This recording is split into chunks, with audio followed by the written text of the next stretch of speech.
నేను middle class family, above middle class family I came from. మా father, we're from a family business family. మా father 45 years బ్యాకే cloth బిజినెస్లో is into that. మాకు 3 showrooms ఉన్నాయి. From the day 1 నేను AC రూమ్లో కూర్చొని ఉండొచ్చు, but I have choosed different path. నేను మీకు చిన్న సింపుల్ ఎగ్జాంపుల్ చెప్తాను. నేను 3 లక్షలతో స్టార్ట్ చేశానన్న, నేను చెప్పాను మీకు. ఒక స్టోర్లో సక్సెస్ చేసి తర్వాత రెండో స్టోర్ మీద పెట్టాం.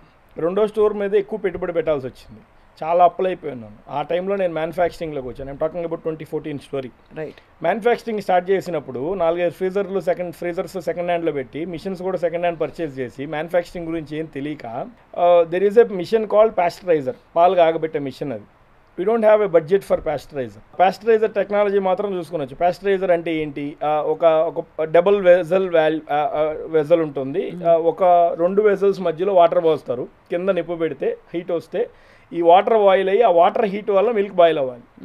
అంటే అడుగు అంటకుండా, మేగడ కట్టకుండా. ఇది మీకు ఇరానీ చాయ్ అంటారు, the same technology, double valve. ఇది పాస్టరైజర్ పర్చేస్ చేసే కెపాసిటీ లేక హోమోజనైజర్ పర్చేస్ చేశాను సెకండ్ హ్యాండ్లో. అది కూడా 2 గంగాళాలు తీసుకొని, ఒక గంగాళానికి రెండో గంగాళానికి మధ్యలో వాటర్ పోసి, లోపల గంగాళంలో పాలు పోసి కాగబెట్టి తయారు చేసిన వ్యక్తిని నేను. అబ్బో, I'm a PG and PhD holder in pharmacy. నా చదువుకి, నా ఫ్యామిలీ బ్యాక్గ్రౌండ్కి సంబంధం లేకుండా పనిచేశాను.